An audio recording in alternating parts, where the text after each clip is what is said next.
Husband urged I accept his friend's proposal to naturally conceive our child because we can't afford surrogacy, claiming I owe him. A little background on me: I've been married to my husband for 4 years, together for 7. He's a civil engineer, but his heart is really with his hobbies, our relationship, and his friends. His career is just something he does. I'm an emergency medicine doctor, and being a doctor has always been my dream. Ever since I was 12, I knew this was what I wanted to do. I love my husband, I love my friends, and I have hobbies, but medicine is my true passion. Finally making it a reality was everything to me. Then, about 14 months ago, my husband started pushing for us to have a baby. He wanted to be a father badly. I honestly didn't. I was finally hitting my stride at work. We had just bought our first condo, and our lives were definitely not kid-friendly. But I didn't tell him that. I chickened out. We'd never hit a major disagreement like this before, so I kept quiet. I told myself it wouldn't be such a huge sacrifice to have a baby. I figured I could make it work somehow. We got pregnant. I was miserable from the beginning. Pregnancy just does not suit me, and I hated every minute of it. I felt so disconnected from everything: my body, my life, even my baby. I started therapy, hoping it might help. My therapist told me I was holding resentment against the pregnancy and even the baby, because my career was finally taking off and I wasn't ready to give that up. I realized she was right, and I tried to work on it. By the 6th month, I was actually starting to feel excited to meet our baby. Things got better between my husband and me, too. My resentment and moodiness had definitely put a wedge between us.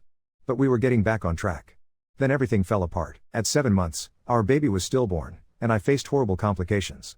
My chances of ever getting pregnant again are now extremely slim. I know in my heart it will never happen for me. After the initial shock, and slowly recovering from the physical and emotional trauma, I have to admit I felt an overwhelming sense of relief. I didn't want to be a mother yet, or maybe at all at that moment. I believe some things just aren't meant to be, and in some strange way, I made my peace with it. My husband, though, took it much harder. With therapy, both alone and together, we managed to reach a good place again. Or so I thought, until last night. Last night everything changed. He came to me and said he really wanted us to have a child, and casually added that he forgives me for losing our son. He knows I can't conceive, but reminded me that he is more than capable. I had to remind him again: if he wants a baby, we have to either adopt or go the egg donor and surrogacy route, neither of which we can afford. Then he hit me with, what if there's another way? I asked what he meant, and he told me about a woman at work he's known for years. Apparently, she knows every detail of our marriage troubles and all my health issues from the past year, information he's been sharing with her. They went out for drinks recently. I was working an overnight shift, and after a few drinks she offered to not only donate her eggs, but be our surrogate. But here's the kicker: she said she would only do it if he impregnates her the natural way, having sex with her during her fertile window until she conceives. I was stunned. He seemed genuinely excited about this possibility. I couldn't believe it. For one, that he would even consider this; 2, that this woman, who's never met me, would volunteer for something so huge, and 3, that he'd shared such personal details with her. He said he texted her when they were both sober and she replied, "Oh, I would love to have your baby." All of this struck me as incredibly strange, and I couldn't help but question her mental stability. But my husband's attitude shook me more. I told him I didn't know how I felt about this, and if we ever went down the surrogacy route I'd much rather keep it anonymous. I want to avoid the messiness of knowing and potentially running into our surrogate or egg donor. Rather than consider my side, he got defensive. Having a baby with him was non-negotiable. He argued that his friend just wanted to help. He didn't mind having sex with her if that's what it took, and it would be the cheapest option since we can't afford anything else right now. Then he hit me with, if I love him and want a baby, I'll let him do this. I tried to explain how uncomfortable I was with the idea of him sleeping with someone else. He brushed it off immediately, telling me it was no big deal and that I was overreacting. Then he told me that he'd stood by me while I chased my dreams and he was lonely and ignored, and that I owed him this. Out of curiosity and anxiety, I looked up this woman on Facebook.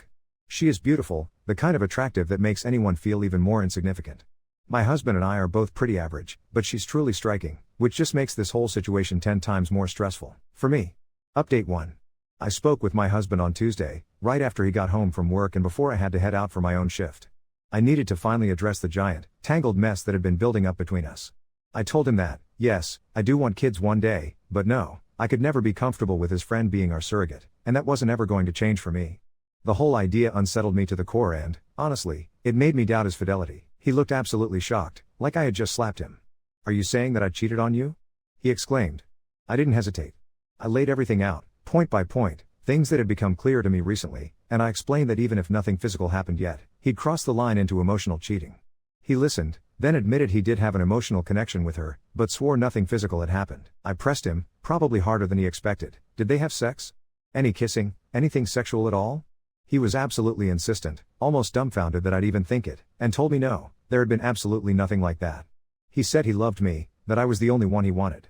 He tried to explain, again, that the driving force behind this plan was his desire for us to have a family, to somehow patch up the devastating loss we'd already endured. He just wanted to find a way for us to be parents, and he claimed he never saw this as cheating because he thought it was something we'd agree on together.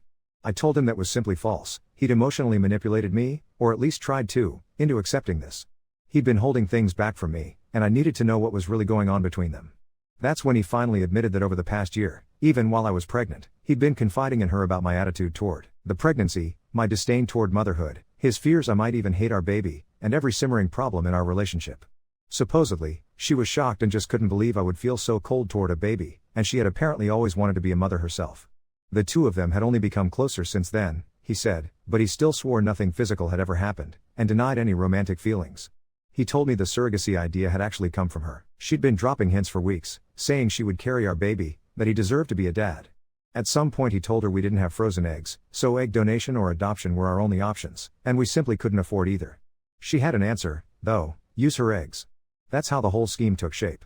He said they could do artificial insemination, but then she said she didn't want any medical records of it, so natural insemination would keep costs down. That's when I absolutely lost it. I demanded to know what on earth he was thinking, talking to her about this and believing for a second that it was okay. He just stared at me, completely unprepared. I flipped the script. What if he was the infertile one, and I had my attractive doctor friend knock me up with no strings attached, on his suggestion? How would he feel? He was silent. Completely silent. I told him how betrayed I felt. His friend clearly has some mental health issues, and her attachment to my husband is totally unhealthy, but his involvement was even more inappropriate. He finally acknowledged, obviously I shared too much. Like that wasn't the understatement of the century. I also told him how upset I was that he'd forgiven me for the loss of our baby, something I had no control over, and then used that loss to try to emotionally manipulate me into the scheme. He apologized, said he'd never intended it to come out like that, and he didn't blame me at all. By then, the emotional train had thankfully slowed, but I was clear, I needed some space. He asked if our marriage was over. I couldn't say for sure, but I told him I didn't think so. I just needed time to process everything that had happened in the last few days. He begged me not to end things, confessed that losing our baby destroyed him, left him depressed, confused, and angry, but he did not want to lose me. I snapped back, maybe too harshly, that he should have thought of all this before planning to sleep with crazy.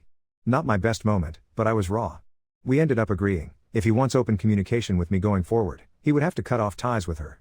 He works with her, so they'd have to interact at work, but nothing beyond that. He'd need to go to individual therapy, and attend at least one counseling session with me per week. Before he left the house that night, he changed his phone number, blocked her, deactivated Facebook, and offered access to anything I wanted so I could see that whatever relationship existed was done. As he walked out, he looked wrecked and said, "I just wanted to build a family with you." That gutted me. The next afternoon, I checked his email, nothing there. Nothing in his deleted items or anywhere else. Looking through Facebook was harder. There were a lot of chat messages between them dating back 8 months. Most of his messages were friendly, a few bordering on flirty, but never sexual, or what I'd consider truly out of line for friends. Hers, though, were on a different level. Her intentions bled through every word. She was making a clear play for him, and it felt vile to read. I screenshotted all of it, triple-checked for deleted messages or other secret apps, then deactivated his Facebook again. I also had access to his iPad, so I checked his iMessages. They appeared to auto-delete every 30 days, but what remained lined up with everything he'd told me. Still, reading through the exchanges about logistics sickened me. She talked about making a baby as if it was some sort of date. She didn't want the process to feel sterile or as if she was being used. Her comments were so inappropriate, but he never stopped her or corrected her. More than that, when he'd voiced concerns about how I'd feel, she insulted me openly, saying things like I was cold-hearted and suggesting that maybe he should just do it on his own so he wouldn't have to worry about me rejecting the baby. He didn't stand up for me, he just placated her, saying he didn't think I'd do that. It was brutal to read, but it made me more certain than ever that I was making the right choice. We barely spoke Wednesday. He checked in a couple of times, but I told him we'd talk on Thursday. Thursday morning he let me know he'd turned in his resignation the previous day and had no intention of contacting her to say goodbye. He apologized again, claiming he thought he was doing the right thing, that maybe this would make me happy. I still feel the sting of betrayal, and I know he's still grieving the loss in his own way and wrestling with other issues. Both of us now agree that the real root of so much damage has been our lack of communication this past year. So, no lawyers, no overdramatic gestures, just therapy. That's where we are now. Update 2. I really thought the quiet would last. We'd started therapy, he was combing job boards, and our home finally felt like a place where someone had turned the volume down. We ate dinner at the table twice in a row. He fell asleep on the couch with his head in my lap one night and I caught myself thinking, this is the version of our life I could have handled if we'd just talked to each other sooner. Then Friday happened. One of my co-residents sent me a screenshot during a lull on my shift. It was her Facebook, public post, no privacy settings, of a blurry black and white ultrasound with the caption, "Miracles come in their own time." The comments were nauseating, heart emojis, "So happy for you," and then the question I knew would come, "Who's the dad?" She replied, "Someone who's finally going to get the family he deserves." No name. No tag. But she'd added our old condo neighborhood as the location. I recognized the image immediately. It wasn't even an ultrasound from her. It was a stock image I've seen a dozen times on patient education pamphlets. That didn't stop my stomach from dropping to my shoes. I forwarded it to my husband and he called me from the car, voice shaking. "I didn't sleep with her," he said, before I asked. "I swear to God. Please believe me." I told him I did believe him. Belief didn't make the floor feel any steadier. He emailed HR that night and attached the screenshots, told them he'd already resigned but wanted everything on record. He also sent a short message to his parents and sisters, "Please ignore anything you see online, it's not true," because by then his mom had called twice and hung up twice, each time leaving a breathless half message like she'd been running. He ended the email with, "We're handling it." I stared at that line for a long time, trying to figure out if it was true. Saturday morning, she showed up at my work. I was coming back from a consult and the charge nurse met me at the doorway with a look I know too well. "There's someone up front asking for you by name," she said quietly. Said she's family. She was sitting in a vinyl chair in the waiting room, hands folded over her stomach like she'd been cradling it already. She smiled when she saw me like we were meeting for coffee. "I'm 5 weeks," she said, "and before I could say anything else, I wanted you to know we're still a team. This is happening. You can be as involved as you want." I kept my voice level. I told her I couldn't discuss personal matters at my workplace and that, medically, I couldn't treat her, but I could find someone who could help if she was here as a patient. She tilted her head. "I'm spotting," she said, no distress in her voice, like it was a password. I let the desk know to register her with another physician and stepped back. She lowered her voice, called after me, "He'll thank me later." Her urine HCG was negative. She told the PA it was too early and rolled her eyes when they asked about dates. When she left, she lingered just long enough in the lobby to catch my eye again. "You don't have to freeze me out," she said, as if I were the cruel one, as if she hadn't walked into my work and made the ground shift under my feet. Security walked her out because I asked them to. My hands were trembling for a full hour afterward. I put a note in our hospital incident system and I felt like I'd swallowed a bag of ice. That afternoon, his mother finally got me on the phone. She was crying and angry at the same time, that tight-throated combination I've heard in families in crisis 1,000 times. "We didn't raise him too," she started, and I cut in, because I could feel myself turning into a patient family member in my own life and I wasn't going to do it. I told her he had not cheated on me, that we were dealing with someone who had overstepped in an extreme way, and that if they loved him they needed to give him space to fix what he could and let go of what he couldn't. She quieted. Then she said, very softly, "We thought we lost a grandchild once already." I didn't have an answer for that. I told her I understood, because I do. Sunday morning, there was a white envelope tucked under my windshield wiper. No address, just my first name and rounded handwriting. Inside was an appointment card from a private imaging center. Next Friday, OB ultrasound, her first name, and my husband's last name scrawled as if it were hers. Someone had pressed down hard enough with the pen that the card was indented through. On the back, she had written a due date that landed in the same week we had lost our son. My knees almost gave out in the parking lot. I sat in my car with the door open and my bag on the asphalt until I could breathe again. I drove to the courthouse. I printed every screenshot, her messages, the fake ultrasound post, the appointment card. I filled out paperwork with a pen that barely worked and explained to a clerk why I, an ER doctor who sees the ugliest parts of people's days, was shaking so badly that he had to steady the stack for me. I walked out with a temporary order that meant she could not contact me, come to my workplace, or come within a certain distance of our home. A sheriff's deputy served it at her office. HR called my husband that afternoon to tell him she'd been put on administrative leave pending their own investigation. He sat on the floor in our hallway with his back against the wall when I got home. He looked up at me, eyes red and so tired he seemed smaller. "I didn't want this," he said. "Not like this." I told him I needed him to hear me without interrupting. I said that I was not going to be pregnant for him or anyone else this year, that we were not going to put our grief into a human-shaped solution, that we were going to sit in it and do the work of healing whether we liked it or not. He nodded immediately, that quick, desperate nod you give a surgeon before they put you under. "Okay," he said. "Okay." Therapy today was brutal. He finally said out loud, in front of someone other than me, that he had built an entire narrative about our future on top of a version of me that never existed.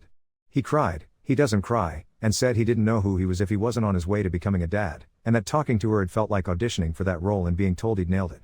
I told him I had grieved two things at once and had been too afraid to say it, the baby we lost and the version of me that could have handed over the life I love and called it joy. Our therapist didn't say much. She just let us sit there and look at each other in the quiet. Tonight, an unknown number called his new phone while we were making pasta. He flipped it over and let it ring. The voicemail transcription popped up. It was short, "You can't take this from me. No name, but no need. He forwarded it to me without a word. We ate dinner at the table anyway. We rinsed dishes. I checked the locks twice, not because I thought locks solve anything, but because it gave my hands something to do. We're not moving, at least not yet. He's interviewing with a firm across town. I filed the paperwork to extend the order into a longer injunction and gave copies to my hospital security and my chief. My husband sent one more email to his family, fax only, no color, and then put his phone in a drawer and sat on the balcony with me until the air got cold enough that we both had to go inside. Update 3. The appointment card date came faster than I wanted it to. I walked into my shift with the same knot in my throat I've been carrying around since she put that first envelope under my wiper. By mid-morning my hospital phone lit up with a number I didn't recognize. It was the billing coordinator from a private imaging center 2 neighborhoods over. She spoke carefully, like she was used to delivering bad news people argue with. She asked me to verify coverage on my policy for a first trimester obstetric ultrasound for a dependent. I told her I don't have dependents. There was a pause, and then paper sounds on her end. The patient listed your husband as her spouse and put your insurance information in this box, she said, voice lower. We flagged it because the subscriber name didn't match the ID pictures we have on file. She stopped again, and in that blank I could feel the way my pulse climbed up into my teeth. I gave her my case number for the restraining order. She inhaled like she was going to apologize to me personally. She's here in the waiting room right now, she said. I didn't tell her to stall. I didn't have to. She told me she was calling their security and the non-emergency police line. 20 minutes later, while I was suturing a scalp laceration on a teenager who'd fought with his pool deck, a detective from our precinct called me on my personal phone. Calm voice, quick questions. Yes, I know her. Yes, there's an order. Yes, she's been served. No, she is not married to my husband. He told me they'd found a photocopy of my husband's old insurance card in her purse, creased like she'd folded it and unfolded it 100 times. When he asked me if that sounded right, I pictured the screenshots I'd taken of their messages and remembered a throwaway line from months ago, a photo of his card he'd sent when they were Googling coverage for surrogacy just to check. He whispered "I'm sorry" later, standing in our kitchen with his hands around a mug he wasn't drinking from, like he could hold on to that heat and not all the rest. They cited her at the imaging center for violating the order. They couldn't arrest her off the spot because of the way the violation was written. No arrest without our say unless there's a credible threat, but they wrote it up and told her to leave. The detective told me their report would include an attempted insurance fraud referral. I hung up and just stared at the closed trauma doors until the glass made me dizzy. The hearing to extend the temporary order was scheduled for Wednesday. I took the morning off and wore the kind of dress I usually reserve for funerals because my body understood what it meant to walk into a room where your version of reality has to balance on the edge of a judge's pen. Our therapist had suggested I bring counsel. I did. He sat next to me with a legal pad and the patient patience of a person who's watched other people set themselves on fire and then argue the smoke was a magic trick. She came alone. She looked smaller under fluorescent courtroom lights. No makeup, hair pulled back too tight, a cardigan that didn't match the rest of her. When the judge asked her to respond to the petition, she started telling a story. Not the dates, not the facts, a story about soulmates and timing, about how sometimes families look like different shapes than the ones on pamphlets. My attorney slid a copy of the social media post across the table. The judge glanced at it, then at the fake ultrasound watermark in the lower corner, and then at her. Something in his face changed. He asked her if she had any medical proof of pregnancy. She started to cry, finally, and said it wasn't about paperwork. It was mercifully short after that. The judge extended the order for 1 year, broadened it to include no contact with my immediate family, and read the terms of violation so slowly I could see each word land. He asked her if she understood. She stared at the table and nodded. My attorney collected the stamped copies and we walked out into the hallway, where it smelled like dust and old coffee. She stayed on the bench with her hands clasped like someone had told her to pose as a statue of herself and she'd agreed. That evening, our mailbox carried what I thought for 2 seconds was a catalog until I felt what was inside. A small pastel blanket, the kind you hand to someone at a shower when everyone claps, wrapped around a pacifier and a note that only said, "For later." It had no return address. Our building cameras caught her following a delivery person through the door that afternoon. The property manager sent stills to the detective before we even asked. Violation, again. This time they knocked on her apartment door an hour later. This time they arrested her. The detective called me after she was booked and said she'd alternated between insisting there was a baby and saying we'd stolen her chance. There was no baby. She said it and then tried to take it back again like the words would go back into her. He told me she had court in the morning and would likely be out on bond with conditions that mirrored ours, plus mandatory check-ins. He asked if I wanted to be notified of any movement in her case. I said yes and then put my phone stopped upside down like a drain you don't want to look into. My husband got an offer from the firm across town the next day. Good salary, better hours than his old job, which feels like bragging to even write. He sent me a screenshot of the email and then came home with a 6-pack of the sparkling water I pretend is a treat. We sat on the floor of our living room because the couch felt too deliberate. He told me his new boss understands about the situation in vague Googled terms and doesn't care as long as he shows up. He said he wants to He said it like a promise to himself. His mother invited us for dinner Saturday and made a pot roast that could have fed a sports team. Halfway through, she got up and brought out a shoebox from the hallway closet. Inside were ultrasound pictures of his sister's kids, a pair of tiny shoes my husband wore home from the hospital, a silver rattle with bite marks in it. She rested her hand on the lid and didn't open it all the way. She said she had put it together after our son died and then couldn't find a moment that felt right to give it to us. I don't know if there's a right moment, she said. Maybe there isn't. Maybe that's the point. My husband reached across the table and put his fingers over hers on the cardboard. He didn't take the box. He didn't push it away. For the first time in months I felt like both of us could sit on that exact line and not fall off either side. Sunday morning my phone pinged twice in a row with notifications from our insurer. The first was an alert about a claim denied for first trimester services, subscriber ID mismatch. The second was a fraud case number. I called and sat through the menu options that sound like nursery rhyme refrains when you've been awake too long. The agent told me someone had attempted to set up an online account under my policy using an email address I didn't recognize and had tried 3 security questions before it locked: my maiden name, my childhood street, the name of my first pet. All wrong. I don't think I breathed until I heard the lockout had held. I added a passcode that even my husband doesn't know and wrote it down in the black notebook I keep next to our passports. HR from his old work emailed his personal account with one last update: she'd resigned. No payout. No references. A terse line about policy violations and misuse of company resources. It didn't make me feel triumphant. It made me feel like the way a building smells the week after a fire: everything's still standing, but you recognize how hot it got. Therapy hasn't gotten easier just because the immediate crisis has obvious edges now. If anything, all the scaffolding we built to hang our reactions on has been stripped and what's left is just us in chairs with everything quiet enough to hear the real parts. He told me he started walking at lunch because the office feels like a set and he doesn't know his lines yet.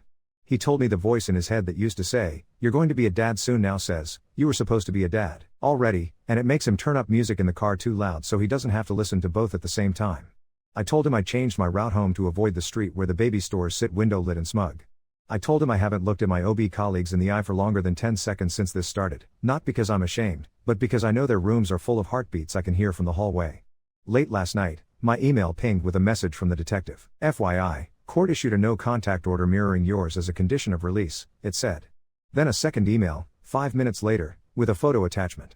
It was the corner of the pastel blanket and the edge of a receipt from the boutique where she'd bought it, the date stamped earlier that day, before she left it under our door. He didn't have to spell it out. She hadn't been saving it for months like a plan. She'd made a decision in an afternoon and executed it like a task, like running an errand for a child that didn't exist. We went to bed without talking. Sometimes quiet is surrender, sometimes it's a truce, sometimes it's two people in the dark admitting there isn't a sentence big enough to hold the day. I woke up to the sound of my husband in the bathroom, the shower running too hot, the mirror fogged. He came back to bed and put his hand on my back like he was checking to make sure I was still there. I was. At noon today, L&D from the community hospital across town called my work and asked for me. The nurse identified herself and then said immediately, "We're not calling for medical advice. We just wanted to make you aware that someone presented here under your husband's last name as her own, asked to list you as her emergency contact, and then got upset when we told her we couldn't do that." Their intake flagged the protective order when her driver's license name didn't match what she was telling them and she'd left before they could do more than verify demographics. The nurse's voice had the kind of matching shift strides cadence I know. "I'm letting you know in case she tries somewhere else." I thanked her, hung up, and texted the detective the time and place. 10 minutes later, he replied, "Noted.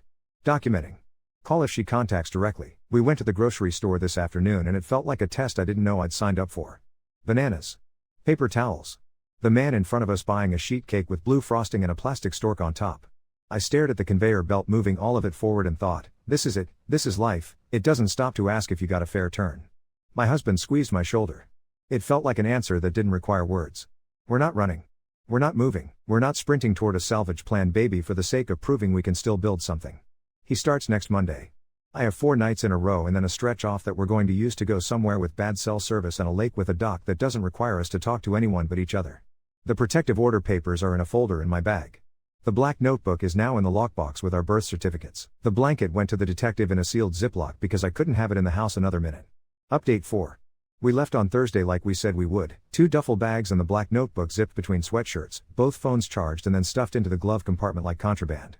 The lake was colder than the pictures online made it look and the dock tilted just enough under our weight to make it feel like we were sneaking into someone else's quiet. We lasted one night before my phone pulsed to life with the kind of alert that doesn't need volume to be loud. An unknown accessory has been moving with you for a while. I felt it in my molars first. We walked back to the parking lot with our flashlights cutting yellow cones out of the dark, and I tried to make my hands do normal things. We found it with the YouTube stranger's voice in my ear narrating what to check: the wheel wells, the tow hook, the lip of the rear bumper. It was the size of a coin, tucked into the felt of the spare tire well like it had grown there. The deputy at the county substation was the exact age and shape of men who teach middle school shop class. He set the little white circle on a paper towel so he wouldn't smudge it and used a Sharpie to write the serial number on his palm like it was too slippery to trust to paper. He held his own phone over it and read an email address out loud with small pauses between the letters, as if the spacing might change the meaning. Her first name, then my husband's last name, then the word family. He didn't look at me when he said, "You already have something filed, right?" I gave him the case number. He called our detective like he was ordering takeout, familiarity without hurry, and then he sealed the air tag into a brown evidence envelope and slid it across the counter for me to sign. I wrote my name and the line went a little uphill. We drove back to the cabin in a silence that wasn't the good truce kind. He kept his hand at 10 and 2 like he was being graded. Halfway down the gravel road my husband said, "Very small, I didn't give her a key." As if the air tag were a key you could apologize for. Back in the city the detective met us with coffee neither of us drank and said the word escalation in the same tone I use for unstable tachycardias. He told us a judge had signed an emergency modification of conditions, no GPS devices, no proximity through tracking, and that they'd use the serial number to request subscriber information. "It's not CSI," he said, and then 2 hours later he called again to say the registered email resolved to a prepaid cell account bought last month with cash and that the number had pinged near our garage 3 nights in a row. He sounded tired and a little pleased, like a person whose hunch had behaved itself. An hour after that there was a knock at an apartment door I could almost picture now without trying. They didn't find her at home, but they found the packaging for a 2-pack of tracking tags in the kitchen trash and a black foam belly under her bed that still had the sizing sticker on it. When he said that part I pressed my palm to the front of my shirt without meaning to, like I could steady the place where the air had dipped. She turned herself in at the precinct after they left a card in her door jamb. This time the judge didn't need a longer pen. He remanded her and ordered a psychiatric evaluation. The detective said the words as if he was reading from a test he'd taken before and then added, not unkindly, that the evaluator would decide what any of it meant. He asked if I wanted to leave a victim impact statement for the DA. I said I'd think about what I could say that wasn't just a list of things I don't want to look at in our hallway anymore. Monday afternoon I opened my work email and saw a subject line that made my brain split cleanly into 2 functions: read and don't read. Intake coordinator from our community center wrote to say someone using my husband's last name had registered for a partners in birth class and had listed me as support person, and would I like materials forwarded to my address on file. I stared until the words unblurred. I wrote back 3 sentences. I copied the detective. I deleted the email and then pulled it back from my trash because everything might be evidence one day whether I want it to be or not. His first day at the new job came and went like a scene in a movie you realize later was there to prove a character knows how to tie a tie. He texted me a picture of his desk, clean lines, a mug I recognized from our cabinet, a plant he didn't even pretend to water, and, underneath it, "Here." At lunch he walked 3 loops around a city block and sent me a photo of a dog sleeping in a storefront window with its tongue pressed flat against the glass like a sticker. I wrote back a heart and then felt stupid and then left it. The small normal foolishness of it felt like a thing we could keep.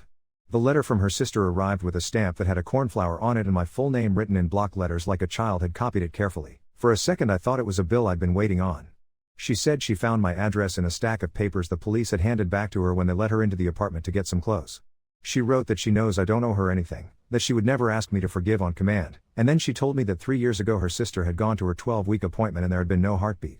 I read the sentence 3 times. She wrote that their father died that same month and their mother moved 2 states away inside of that grief and her sister took all of it and made it into a project called, "Some People Get What They Deserve." She wrote that she had begged her to get help. She wrote that she had changed her number when the calls turned into lectures about fated families. She wrote that she recognized the blanket in the photo the detective had sent them and had felt a shame that didn't have a shape. At the bottom she added a phone number and the words, "I won't contact you again unless you ask me to." I called anyway. We met in a coffee shop with too many plants and not enough chairs.